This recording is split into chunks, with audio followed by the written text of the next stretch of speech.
Amados hermanos y amigos que nos escuchan, tengan cada uno de vosotros paz, salud y bendición en esta bendecida mañana de miércoles, en nombre de Cristo Jesús, Señor nuestro. Hoy damos inicio con la lectura del capítulo 28 del libro El deseado de todas las gentes, titulado Leví Mateo, primera parte. Este capítulo se basa en los libros de Mateo, capítulo 9, versículo 9 al 17, Marcos, capítulo 2, versículo 14 al 22, Lucas, capítulo 5, versículo 27 al 39. De los funcionarios romanos en Palestina, ninguno era más odiado que los publicanos. El hecho de que los impuestos fueran impuestos por una potencia extranjera era una irritación continua para los judíos, siendo un recordatorio de que su independencia se había ido. Y los recaudadores de impuestos no eran simplemente instrumentos de la opresión romana, eran extorsionadores por cuenta propia, enriqueciéndose a expensas del pueblo. Se consideraba que un judío que aceptaba este cargo a manos de los romanos traicionaba el honor de su nación. Era despreciado como apóstata y clasificado entre los más viles de la sociedad. A esta clase pertenecía Leví Mateo, quien, después de los 4 discípulos de Genezaret, fue el siguiente en ser llamado al servicio de Cristo. Los fariseos habían juzgado a Mateo según su empleo, pero Jesús vio en este hombre un corazón dispuesto a recibir la verdad. Mateo había escuchado la enseñanza del Salvador, en la medida en que el convincente Espíritu de Dios le revelaba su pecaminosidad.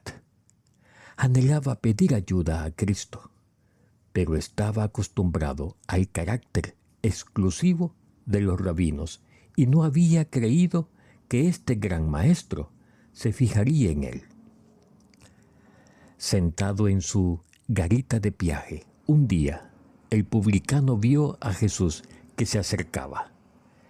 Grande fue su asombro al oírle decir: «Sígueme, Mateo».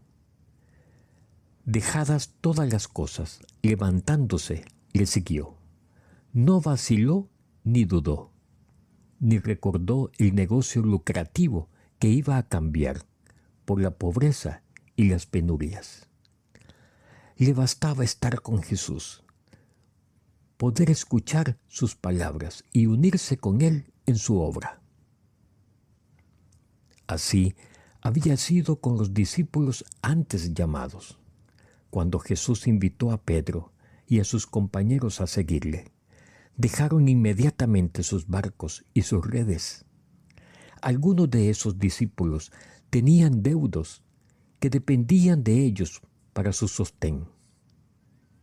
Pero cuando recibieron la invitación del Salvador, no vacilaron ni preguntaron: «¿Cómo viviré y sostendré a mi familia?».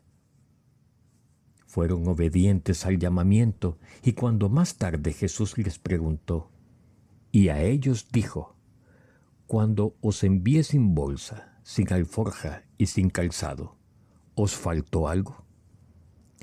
Ellos dijeron: «Nada». Lucas capítulo 22, versículo 35. A Mateo en su riqueza y a Andrés y Pedro en su pobreza llegó la misma prueba, y cada uno hizo la misma consagración. En el momento del éxito, cuando las redes estaban llenas de peces y eran más fuertes los impulsos de la vida antigua, Jesús pidió a sus discípulos a orillas del mar que lo dejasen todo para dedicarse a la obra del Evangelio.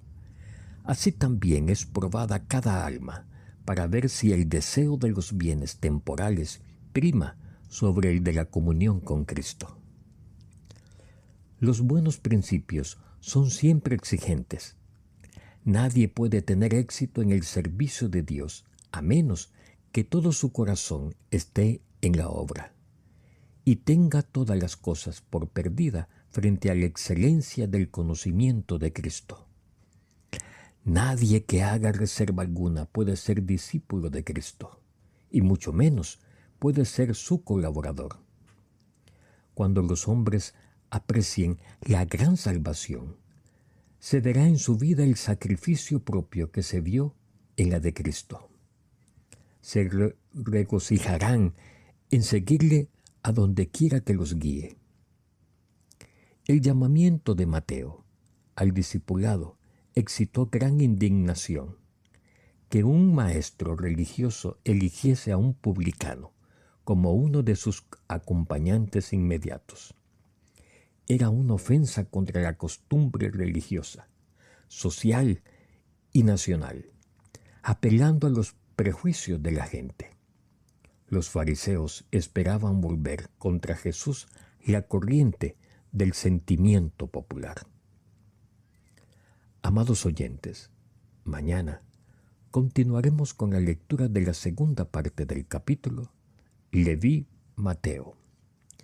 La gracia del Señor Jesucristo, el amor de Dios y la comunión del Espíritu Santo sean con todos vosotros.